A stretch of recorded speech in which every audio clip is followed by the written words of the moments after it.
Hello, I'm Jason Connolly, CEO of JMC Legal Recruitment, and I'm doing a series of vlogs over the next few weeks covering everything from how to secure your ideal legal role to interviewing tips to advice for partners on looking for a move.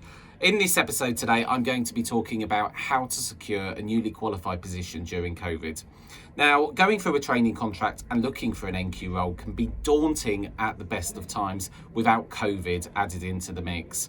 Everything from deciding which area of law it is you want to move into and qualify into, to working out if your firm are going to offer you a position or what the landscape might look like. It can be a daunting time for a trainee solicitor, especially if their contract comes to an end, typically as it does at the end of a training contract. At the current time, during the COVID pandemic, there are less newly qualified positions. There are more people, trainee solicitor-wise, than there are positions out there on the market. So it's more important than ever that you pivot yourself and give yourself the best fighting chance, especially to qualify into the practice area that you want to. In legal, it can be a very unforgiving industry. You make one wrong career move and it can really jeopardise your career. Equally, if you qualify into an area and later decide that you want to move into another area, it can be incredibly difficult to move. So it's really important that you take the time to plan your career. Now, if you know what area of law you want to do early on into your training contract, that's absolute gold because you can use that to your advantage. So what I would say is to ensure that you have open dialogue with your training manager, your partner, or whoever it is that oversees your training contract. If you're really passionate about one area of law, what I would recommend is trying to see if you could potentially do an extended seat in that area. So instead of doing a 6-month seat, potentially do a 12-month seat, which will give you much more experience to that of your contemporaries in other firms who are also due to qualify. What I would also say as well when doing your training contract is, as I just said, you want to be as involved as possible and you want to get as much exposure. At the end of the day, what separates two newly qualified solicitors who both want to practice into the same area, at the end of the day, your experience could be quite similar. Your roles and responsibilities might be the same, and the areas of law you're practicing ultimately and the contracts you're looking at may not be too different. So what separates two NQs? One of the first things I'd say is business development. What business development experience have you had and what level of client contact have you had? If a newly qualified solicitor has had lots in the way of client exposure, that can really be like gold on a CV. So I would say to push as much as you can to be going out to events, going out and networking, and working side on side with partners if you can. I think being at the forefront of deals, particularly in corporate areas of law, is really worthwhile. If you can make sure that you're getting experience not just in one but several transactions at one time, that's going to give loads of good examples to go on your CV. If you've got pre-paralegal experience, that can also be really beneficial. It can put you ahead of the PQE scale and can give you much more in the way of experience to demonstrate through an interview process. Another thing I would always recommend that a newly qualified solicitor does, even before going out there to the market, is to make sure that they've got a strong LinkedIn brand. LinkedIn is such a powerful platform, and developing your personal brand is really what it's all about. When it comes down to selling yourself, LinkedIn is a tool that's really going to put you out there and shine you in a good light. But you want to build your profile around the area of law that you want to qualify into. All too commonly, lawyers don't even put their practice area or what they specialise in on their LinkedIn profile. You want to have lots of experience, and it's very important to make sure that there are keywords throughout your profile. The more keywords, the more searchable your experience will be. LinkedIn is a tool though that you shouldn't just make a profile and then leave it. You should go out there and network. Make sure you're connecting to partners in the industry. Put out news stories. What you could even do is set up a Google News alert for the top news stories in your area of law. So for instance, if you was specialising in corporate M&A, set up some Google News alerts for corporate M&A. Every day you will get fresh news stories delivered to your inbox, and that's content that you can put out on your LinkedIn with your opinion on. Start developing a personal brand. The sooner you start developing a personal brand in legal, the better. At the end of the day, what does legal come down to? Being a fee earner, it all comes down to pounds, pence and shillings. So starting to build up a strong brand and business developer at an early stage in your career is really worthwhile. Most hiring managers will look to see if you've got a LinkedIn profile, and they will look to see what your presence is like. I would also recommend reaching out to partners in practice areas that you want to qualify into. So what I mean by that is if you've decided that you want to qualify into, again, we'll take corporate law, start linking in to partners in that practice area. It doesn't just come down to you necessarily looking for an active role when you come to qualify. A lot of the time, people are actually hired more opportunistically. Now, what I mean by that is there doesn't need to be an active role. If a partner likes the look of your profile, you come along at the right time, people can actually make proactive hires. So by getting out there and starting to speak to partners and even selling yourself into firms, so sending out messages of a professional nature to a partner saying, I've got a strong desire to qualify into this area. Maybe you could even ask for any advice or tips. But by getting out there and starting the conversation, you can sell yourself into firms. And at the end of the day, you can get ahead of the competition. Just by waiting for active roles to come up, you are joining a bit of the rat race. There'll be lots and lots of applications per every open role, but if you go out there and sell yourself proactively, that can be really beneficial. Now, when it comes to your CV as a newly qualified solicitor, it's very important that it's weighted towards the area that you want to qualify into. Believe it or not, CVs are only read by hiring managers for a maximum initial glance of 30 to 60 seconds. That's not a lot of time, so making your CV stand out and having really good initial impressions is important. I would say that all too often lawyers turn their CVs into a roles and responsibilities sheet. Now, what do I mean by that? I mean their CV takes the form of having lots and lots of different examples of contracts that you might have dealt with, matters that you might have dealt with. But that's all well and good, but what is a CV at the end of the day? It's a document to sell you. So it's very important that your CV has as many achievements and has a strong personal profile at the top. How to write a strong personal profile? This is ultimately what brings your experience to life. It's your opportunity to talk about your achievements, your passion, and what it is that you do.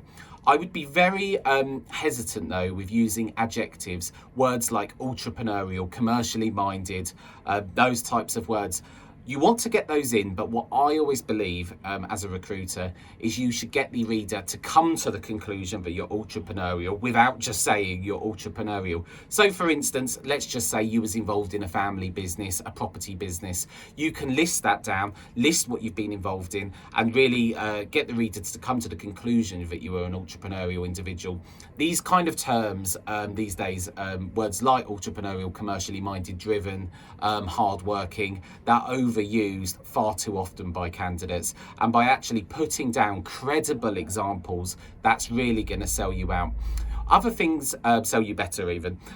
What I would also say is you want to make sure that on your CV, the practice area you want to qualify into is at the very top underneath the company you work at. You don't want to have it down at the third training seat down. Make sure it's at the top and make sure it's got very strong examples. Now, if you want to qualify perhaps into two different areas of law, I would advise that you have two different CVs. I wouldn't use a one glove fits all approach. At the end of the day, every application is important and every application should be somewhat specific to the role that you apply for. You would want to get in the CV as well lots of examples of what you've done that stands you out against your contemporaries at other firms.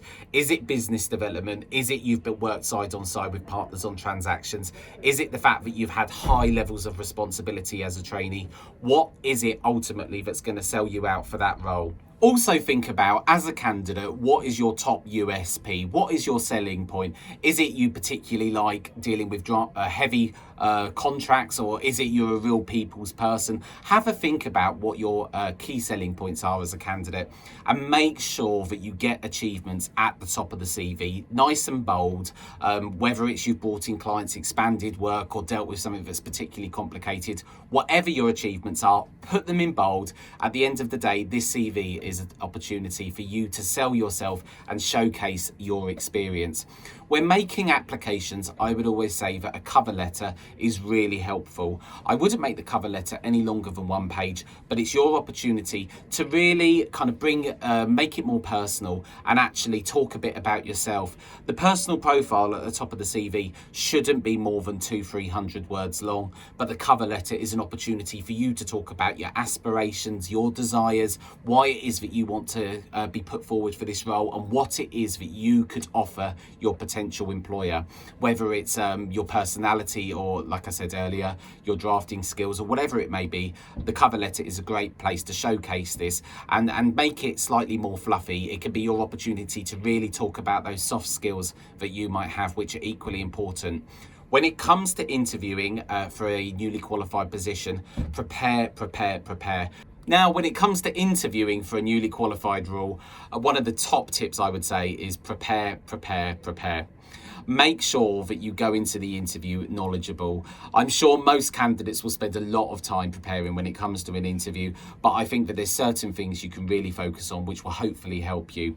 When you're looking at a job specification, I think it's important to remember that a job specification is really a shopping list or a wish list of what the firm is looking for from a candidate. What you want to do is sell yourself against that job specification. Now, what do I mean by that?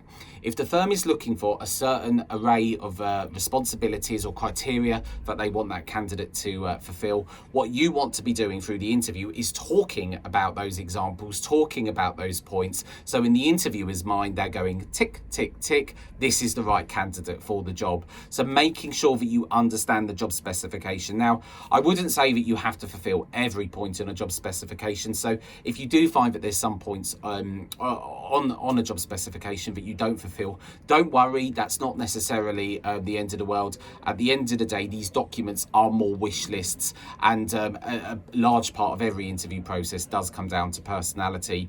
Always go on and have a look on the website at the partner's profile. Get a sense of their personality. If they've done any videos or YouTube videos where they can talk about, where they're talking about a particular subject, get a sense of their personality. How is it they come across? How do they articulate themselves? Because then when you go into that interview, you'll feel much more familiar with the person that you're talking to.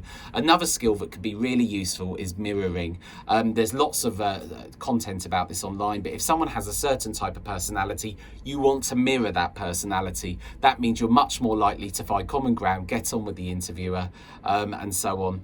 Make sure, well, it might sound obvious, but make sure that you know your CV well. All too often, candidates will go into interviews not having reviewed their CV properly before they go. Make sure you're familiar with dates, when it was you started particular roles, when it was that you went from seat to seat. That's going to allow you to not get flustered in the interview. I would even advise you to have a copy of your CV in the interview, and maybe have some points on a notepad that you want to use to jog your memory throughout an interview. When interviewing at a firm, it can be daunting, it can be a rabbit in a headlight scenario, but make sure you come across passionate about the role. If you're enthusiastic about the role, then that's really going to rub off on the interviewers. When you get to the end of the interview, a question you can always ask is there anything that's preventing me from moving forward at this stage of the process? Now, that is a particularly forward question to ask, and it might not be for everyone, but by asking that question at the end of the interview, it's giving you an opportunity to really go back and address any last points or any points of uncertainty that the interviewers might have in their mind. And if you want the role, tell the firm you want the role, tell the interviewer that you're passionate about this position and this is something that you really want to do. So these are my top points for newly qualified solicitors during the pandemic. What I would say is, if you do want tailored advice or detailed help in regards to your specific situation, do get in touch with us here at JMC. We'd be more than delighted to help. Our website address is www.jmc-legal.com. Thank you.